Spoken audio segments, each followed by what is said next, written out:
every person's legacy helps the living to understand just a little bit better, though, while they're here. That's a legacy. All right, let's think about our elder years. Now, legacy. Legacy, that's a big word, right? It's a big word. And for some reason, I'm not sure why, it tends to be reserved for these very big life stories, or these big, dramatic, seemingly successful life stories, you know? This has always bothered me a little bit because over many years as a therapist, when you've listened to so many stories and such a variety of them, you really come to realize that the bigness of a story can't really be measured in the way that society tends to do this sometimes. In my experience, there are no small stories, and there are some pretty big stories hidden in plain sight all around us, you know? My point is really, everybody has a legacy.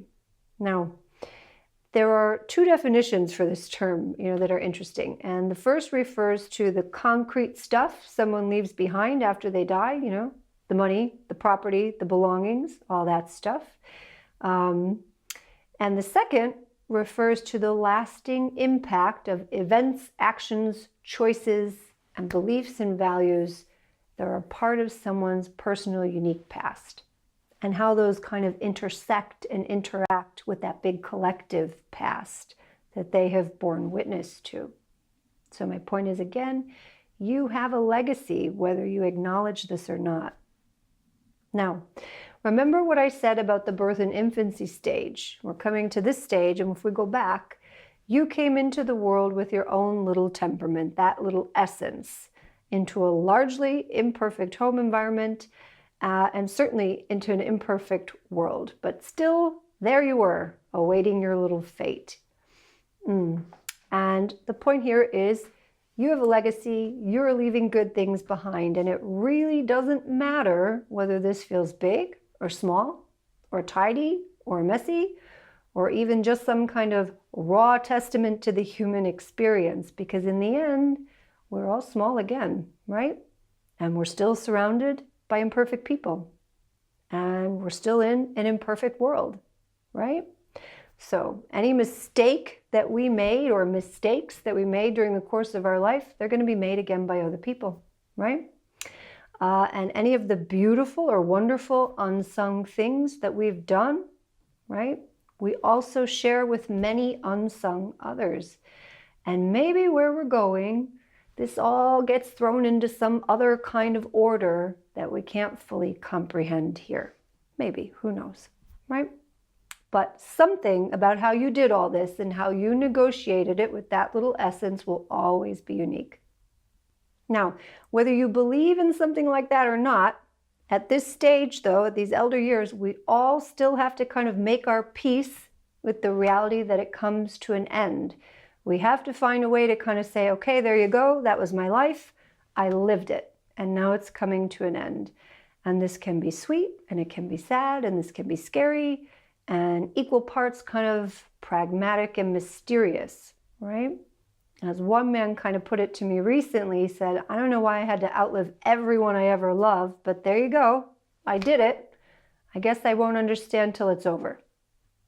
Okay, so it's a really good, pragmatic way of putting a very big thing, I think, you know? And I think there are quite a few things we don't understand until they're over.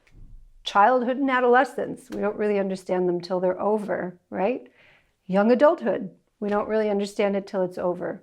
Marriage, we kind of don't really understand it, you know, until we're in the later ends of a marriage. We look back at the beginning stage of a marriage like, and parenting, as we all know, feels exactly the same. Lots we don't understand until much later, right? And that's how life is. There's lots we don't understand until it's over. Now, the thing about it is, I think every person's legacy helps the living to understand just a little bit better, though, while they're here. That's a legacy. So at this stage, we can now start to look at some of the mortality questions and the spirituality questions. These are a good point for these. Now, if we've reached our later adulthood, then we have encountered death usually in some form or another, right? Most of us will have encountered it much earlier than this, actually. And if we've reached later adulthood, we are usually contemplating our own mortality here and there at some point. So here's a couple of questions to help us think about this. The first one is, what was your earliest experience of death? What do you remember? If you encountered it earlier, what was the first time you encountered it? What did you think? What did you make of that? Was death talked about much in your family? Some families don't talk about it at all. Some people will talk about, people who have died all the time. Were people talked about after they died? Were they remembered? How were they remembered? Do you yourself find it helpful to talk about people who have died? Some people do, some people don't. Some people find it hard. Now, when you think about the experiences that you've had with loss or death, did you feel that you had the right help through the sort of the practical and spiritual processes which occur after a loss? Did you feel you had what you needed, the support that you needed to sort of navigate that? That's a big moment usually. When you think back to sort of different funerals, wakes, or memorials that you've attended, are there any elements of these services which you find particularly appropriate, beneficial, moving even?